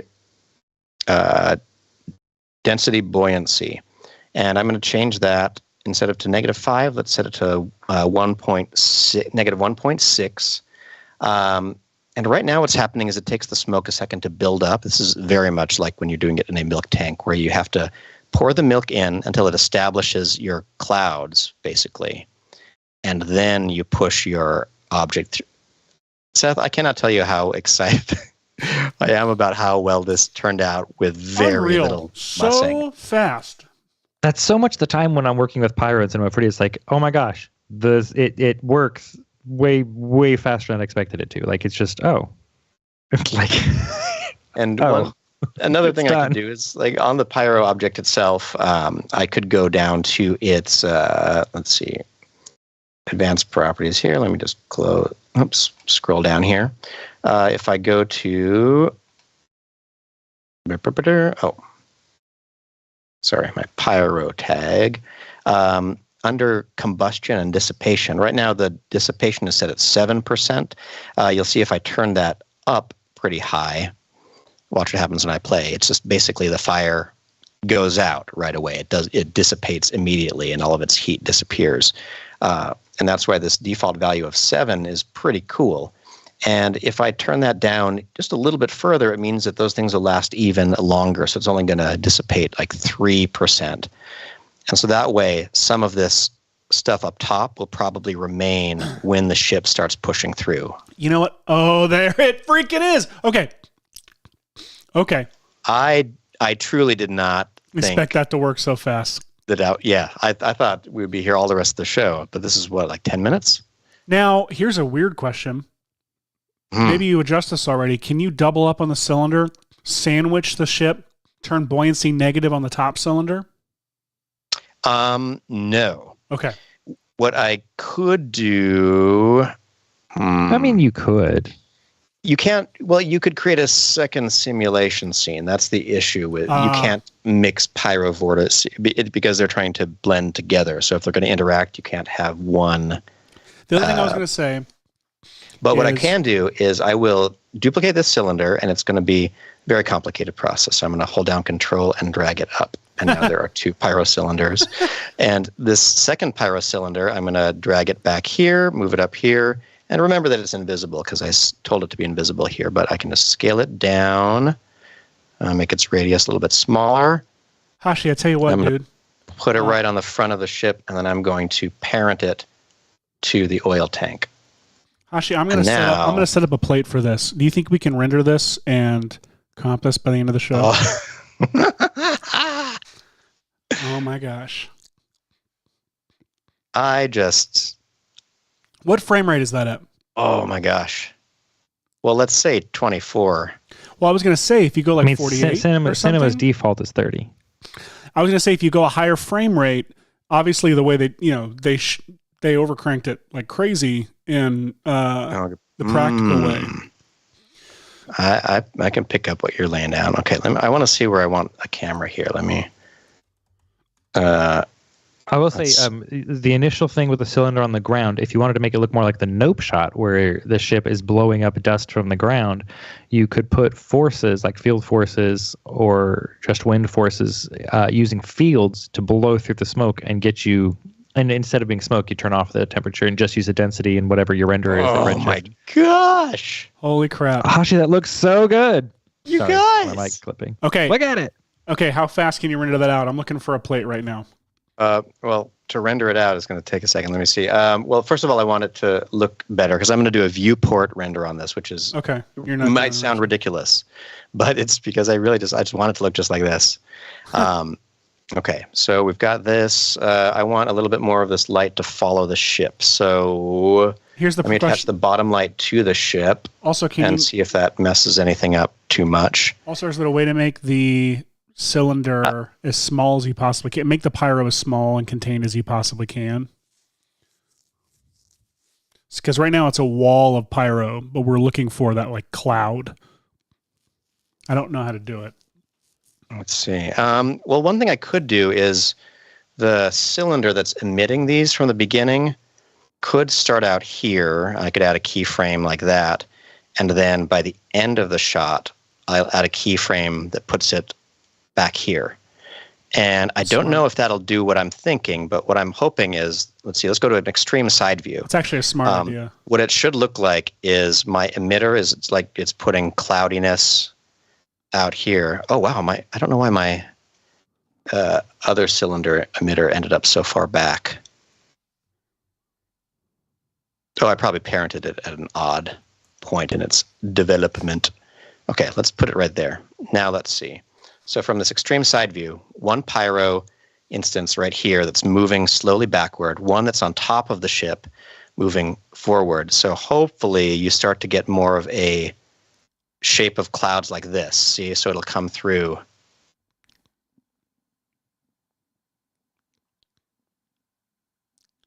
In fact, I kind of want to do that with both of the. You were right, Seth, to not have this attached, this top one attached, but have it start maybe here, add a keyframe, and by the end of the shot, have it move backward in sync with the other one. I was definitely right to specifically recommend that. I definitely did that.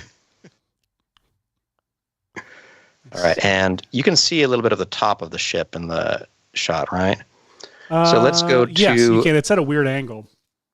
Okay, so we're doing a very fast version of this, everybody. We're going to go to our render settings, and I don't remember if I have load preset. Oh, where's my Hashi preset? Okay, fine. We'll do it this way. We'll do it manually real quick. 1920 by 1080. Let's do the frame rate you can set. So I'm just going to say 30. Oh, Hash, you can't see that. You cannot see the top, buddy. I'm sorry. I look at the clip right totally now. You could. That was me misremembering. No, here, look at the. If you want to re-see it, here's the reference. I have it up.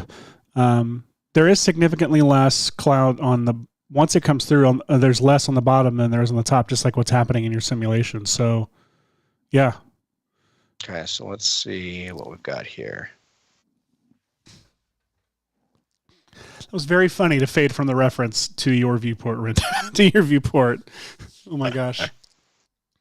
Okay, so I know this is going to seem silly, but since I'm doing viewport rendering, Pyro has a default shader on it right now. And what you can do is you can export this as a VDB and put crazy textures on it as you like. But I don't have that set up right now. So what I'm going to do is I'm going to put everything in a group, and I'm going to rotate this group a little bit this way. And I'm just going to see what the lighting conditions are if I'm rotating the whole group. Because one side is backlit, one side is front lit. I want to get it to kind of that 3/4 perspective, just for the sake of the viewport rendering.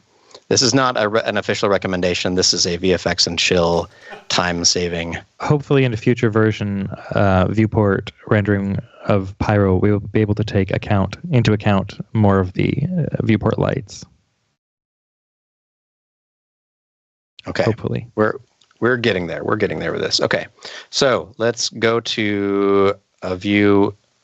How big do we want this ship to be by the end? I will turn off my Pyro for just a second so I can preview. Ship's going to be about that big. Does that feel all right? Yeah. All right. Great. Are you changing your camera from the default 35mm to something more different? Right now it's not. Let me see. I wouldn't go too tight. I would say, let me pull up the clip. I think you need to move the camera back and zoom it in some. Back and zoom Really, it in. you think? That's a good idea. Okay. Because right now it looks more like a miniature. All right, so let's go to here. Let's change the focal length a little bit and angle down a bit. And now I'm going to see. Here I've got to play a balance between getting crashing with the stream and getting this right. So let's go to our pyro settings. Okay, the voxels can be as small as 2. So let's go to our fire on the bottom cylinder and the top cylinder and change them to, let's try 3. Let's see if this looks way less. There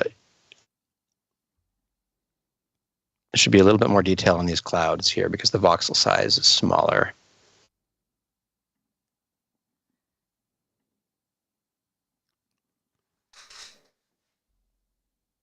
Oh man, I feel like I'm missing a little bit of the temperature. Let's go to our, which one is the bottom one? This one's the bottom cylinder. I'm going to turn up its temperature just a little bit more. Let's try, oops, I should probably just type. Let's try 2000. See if that's too fiery.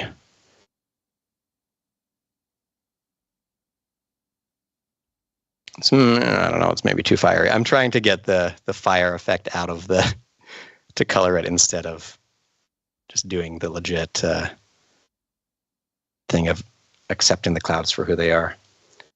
Okay, null object. Shoot. I'm going to try turning the whole simulation back to get more of the backlighting that I was getting before.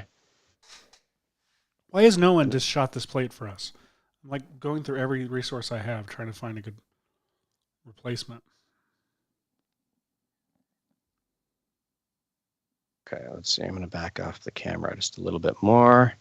Okay, so this seems like this will be an appropriate thing. Okay, I'm going to go to my settings, and we're going to do a viewport output. It's going to be so ridiculous, but it's going to be the output. I'm going to save these images to our folder here, UFOs, renders. Let's create a new folder because we had so many renders for this week already. Seth, we worked hard on this show this week. I would say an absurd amount. Oh, ID $. We put the amount that we wanted to put into this. Jason Murphy asks, is there any way to slow the smoke down so it's more like a static cloud until a UFO comes through? There is. You could lower the pressure. You could lower the buoyancy. There's a lot you can do. Yeah, and let me see if I can turn down that buoyancy a little bit more. Just one last thing before we get this going. Yeah, the problem with simulations is like, what would be fun to do is just spend a ton of time with the settings until you got this just right, and you would have a little bit more time to do that. The other thing that I would recommend is I would have moved the emitters, or like turned down the buoyancy by temperature. Oh, let me turn down the buoyancy by temperature and then move these like wands emitting pyro through the space and then line up my objects with it. That didn't make any sense. I'm saying words, but Nick Smith asks, if you make the edge of the saucer thicker and fatter, will you see more of the smoke wisps getting pushed out of the way? Yes, the bigger something is, the more things it pushes out of the way. Yes. All right, let's see. Let's go to a straight front view, and so I can grab a rectangular selection of the top points of this. Whoops, nope, that's not the oil tank. It's this oil tank right there. We'll grab the top. We'll move these. Come on. I got to render this for you, Seth. How are you finding a plate? I'm getting perfectionist here. It's so hard to find one at the angle that I want it to be at with enough sky. It's like no one would take a picture like that if there's not a giant spaceship frame, in frame. Yeah, that's a good point. Plus, which is also a reason why a lot of VFX artists have to deal with plate extension, because it's just hard to exactly imagine. Come on, people, just imagine what you're more supposed to be doing, Yeah. Imagine. We did it all the time when we were children. Imagine dragons. Imagine dragons in that space. How many lousy articles do you think were titled Imagine Dragons about Game of Thrones when it came out? All right, that's kind of a cooler spaceship dealio. Okay, let's, I better get back to the render settings. Alpha channel, bit of dithering. Let's do a little bit of that. Let's do a little bit of, what am I looking for? I'm looking for You need to make sure you switch it from standard renderer to viewport to hardware renderer up top too. Yeah, viewport renderer and under save. I'll do that. Viewport renderer. Oh yeah, I just want to render. Go to filter. Oh yeah, filter geometry only, right? No, because the clouds are not geometry. The clouds are not geometry. That's what I thought too, but I think the clouds are geometry. I don't think they are. I thought pyro. Here, go to your viewport settings right now under filter. Hit geometry only real quick, and you'll see for sure if it pops through or not. Wait, where is it? The right. Oh, filter geometry only. Yeah. So yeah, I guess it works. Cool. Do you want to put a black? Do you want to put a black sky object in there so you have something to pull off of, or does it put out the alpha will work. Alpha? Okay, good. Cool. All right, so let's save the. Let's say I'm saving this as TIFFs. There, and let's do it, everyone. Let's watch this render out. Hee. Oh, I made it too big. It's rendering. This is it's like viewport exporting, and naturally, if you're doing this on your own shot, you would increase the voxel size because these 3D cubes are what are considered voxels. They're a dead giveaway. But one thing that I like to do if I'm trying something like this is I think that we could probably vector blur those out of there.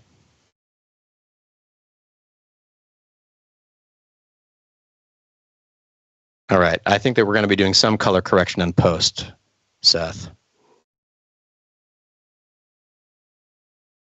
I'm fine with that. I'm equipped for that. Seth, could you direct your plate in, say, Mid-Journey or in Stable Diffusion or one of those AI things? Question number one. And two, someone's asking, what is a plate? How does he find a plate? A plate is... How do you describe it? It's just like an image on which your visual effects are going to be doing any visual effects work. So exactly, it refers back to an animation. You would have different plates that had different layers of information on them, and they would literally be glass plates that you would combine with a background painting in the back, and then the cell painting on a glass plate above that, and perhaps a tree branch on a glass plate in front of that. And so now we just colloquially refer to any layer in your stack as a plate. Any layer in your stack. Bop. I am ready for your render. Yes. All right. Switch over to your side then, and I will send you. All right. I've got this image of this sky, and then I went into Photoshop and got a you depth did map. The thing. So yay. We should do an episode about depth maps. We did, and it's I a really think good one. people could get really into it. Let's see. I'm gonna do some little set mat here. Say depth mat. I'm gonna say effects and max so I can adjust that and say luminance. Turn off this bottom layer in this depth map real quick and see. Let's do invert. So now. Incredible. So what Seth is doing is he's turning this AI generated depth map into basically a transparency for the city. So you can see the far background is completely transparent. It's like keying out the sky. So I'll drop this here. I do not know how long the, let me see. I'm going to take a peek at how those renders are doing. I think that they should all be loaded. Okay. If you sync them. I will. Oh, nuts. You were right, Michael. It didn't, the alpha doesn't work for Pyro. That's okay. I can find something. Unless you want to spit out an alpha mat while I bring it in and do a rough. Yeah. See what happens if you bring it in and ignore the alpha. Okay. Out of curiosity. Yeah, I should put this in front of black. Sorry, Michael. This is every time I don't listen to Michael. Every time. TIFF sequence. Well, if you spit out like an AOV, the redshift set alpha. I mean, if you're doing this in redshift, if I was doing this in redshift, we have a lot more options. But I'm not. So let's bring this down. Okay. Sorry, it's just fun perfect. To see. Oh wow, yeah, that's great. That's weird. Yeah, it's no dice. Let's see. Output that. Okay, I'm gonna save this. I'm gonna see if I might try adjusting my voxel size even a little bit more. Jason Murphy says he heard that you can use the clarity slider in Colorista to bring out detail in fire. Correct. That was on a Tip Tuesday post from Red Giant on Twitter, Facebook, and Instagram. If you're not following Red Giant News on Twitter or Instagram or Red Giant Software on Facebook, highly recommend you do so. Every Tuesday, there are tips that come out, usually 2 tips every Tuesday, on how to use this Red Giant software better. Just really quick stuff that you may not have realized. And there are also some more cool things in the works for short tutorials online. I've got a really cool 80s cool kick butt action sequency kind of graphic that I'm working on a tutorial for right now. That will be coming out. That someone requested on one of the VFX and Chill episodes. Someone said, "How do I make this title?" And we never got around to it on the show. But it's a really cool title from a really cool synthwave band that they made. So I'm doing a here's how to make it tutorial shortly. That probably this week or next I'll be getting out on the social channels. So hop on there and follow it. Oh, that's so cool. That's the cool benefit of getting to have a live show with a bunch of requests on it, is that we get the opportunity to make cool stuff for you that is very bespoke. Like this thing. Any second, some of the TIFFs in there may start writing over themselves because I didn't think to version this. Why don't I hit this and just click reload? Let's see. Okay, yeah. Things are happening. Okay. All right, so we are approaching, and I don't remember what the clock was on this, but I feel like it was around 3:30 that we started this process. I wonder. Seth is adjusting some levels, and I'm going to do some magic with depth maps to. We've got like 2 minutes. Seth, I had no idea we were going to. Me either. Pull this off. But we're going to. Here's what I'm going to start doing. I think you might want to horizontally flop this. Interesting idea, because we're up high in a building now. So I feel like the implied lighting. Horizontally flop it. Got it. Okay, hold on. Yeah, that's better. So good. Oh gosh, I don't know why it goes so dark there. The viewport preview of your fire simulation is, like it's meant so you can see it kind of in real time. What it's going to look like. It's not really designed to be used as a render, but I've had some success forcing it into my render before. That's gross. Adding some vector blur to the flame elements of it, etc.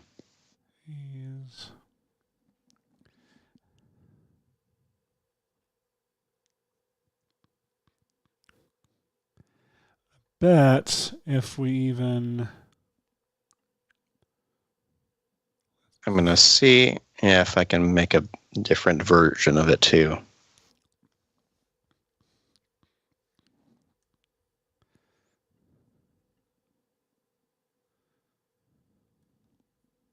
Ooh.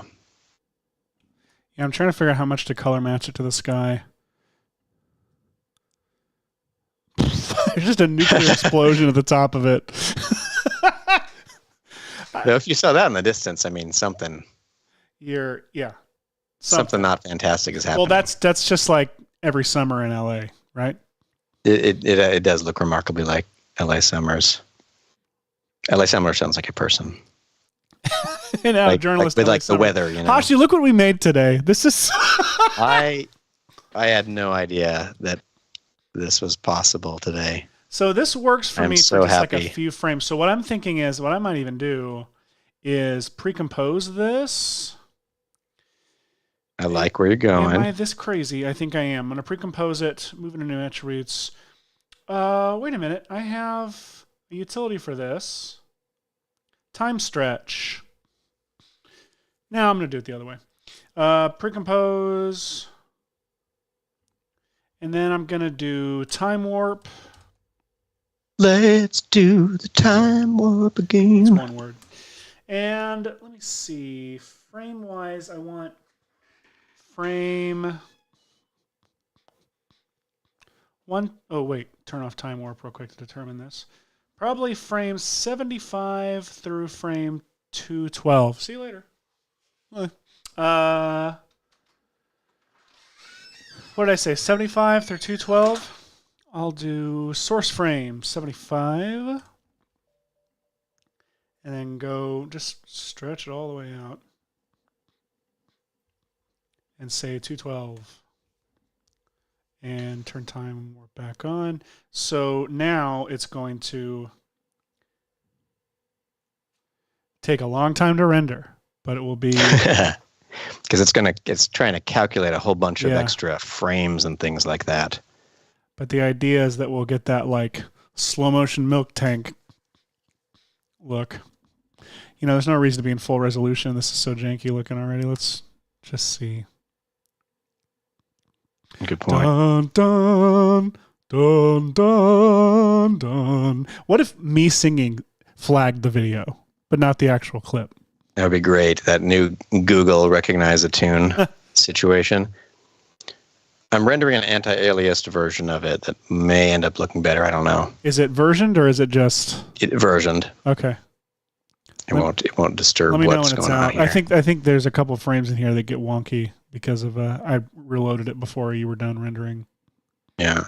And yeah, just to reiterate what we're doing was we are literally compositing a viewport render into a visual effects composite. Just it's very silly of us. Yes, it is. So I'm going to let this thing cache while I'm idle. I'm just going to sit here and be idle. Be idle. This is a fun to cache is heavenly, but to sit idle is divine or something. I don't know where I was going with that one. Well, folks, we're at the normal show end time, and we have created something surprisingly good in the amount of time we gave ourselves. Time was 20 minutes. I'll bet they took more than a half hour on that Independence Day shot. Yeah. This is going to be our thumbnail, and we're absolutely going to put something like Independence Day clip in 20 minutes or something like that. 20 minutes or your Independence Day shot is free. That's the VFX and chill promise. Oh my gosh, it really is. And even what's great is that our show is always free. So even if you ask for a tornado shot or a simple paint out, if it's not to your satisfaction, you get this Independence Day shot for free. That's the promise. That really is. And we've teased on the show, or rather, maybe it's just been amongst ourselves, that we would like to, at some point, do an episode where we attempt to do the visual effects for somebody's. If someone is making basically a no-budget movie out there and they have some visual effect shots they're struggling with, we'll have a contest where we'll spend our 2 hours of the show doing the visual effects on their movie, but you have to accept whatever we come up with. It's funny you say that, Hash. I make no promises, but there's a possibility that someone on the show who made a movie might have some visual effect shots that need to be done and might get permission. Actually, I don't know if it's been asked yet, but is trying to get permission to be able to do some of those shots live on the show. Wait, one of us shot a feature film? One of us did. Tune in next week to find out who.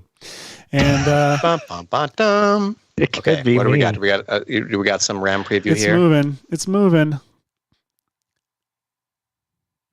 Maybe it's going too slow. I don't know.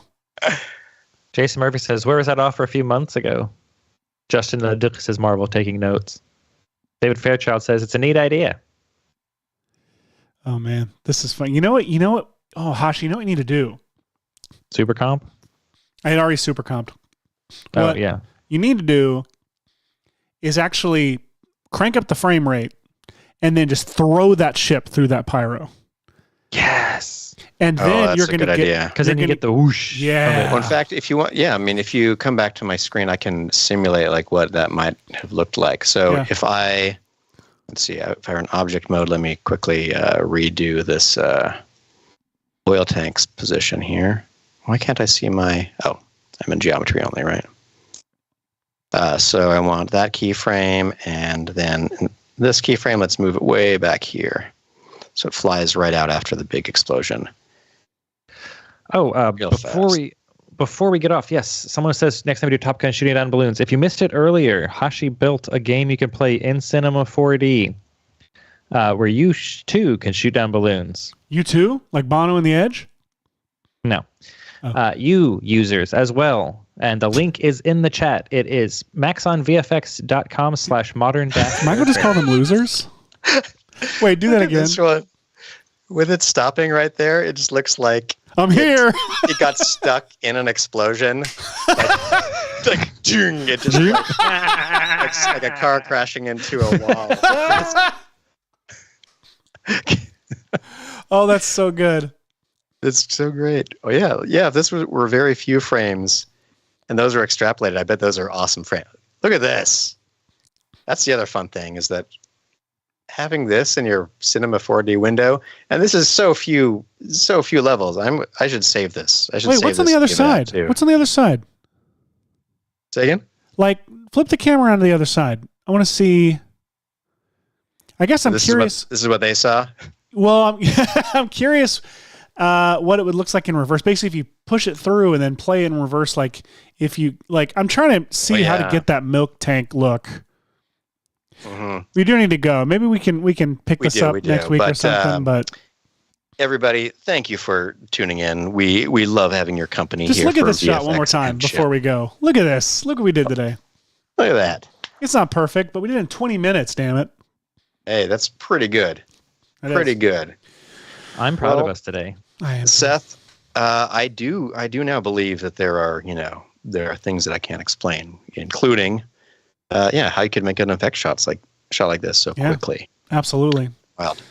To all of you from Hashi's nice channel. To be in the same office for a change instead of in our boxes. Buddy, it was so good. It's always good. I forgot to say that you have my X-Files mug here this week, which on the other side. I just have my diet soda. Your X-Files diet soda. My mug here says, I'd rather be watching that episode where Scully gets a lower back tattoo. Thank you. This is my friend Nate Utash, sells these mugs. Look them up. They're great. Cheers, everybody. A really wonderful show. And we'll see you back here next week on Friday. You Action Movie Kid fans, come back. We'll be here on Friday. Absolutely. It's grow up with us. We can make lots of cool visual effects together. Absolutely. And continue to prove that aliens don't exist. They don't. Well, goodbye, everybody. Have a great week. Foolish humans. Oh, yes, gorgeous. This is now ripe for the plucking.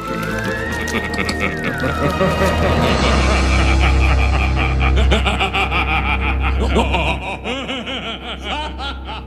ha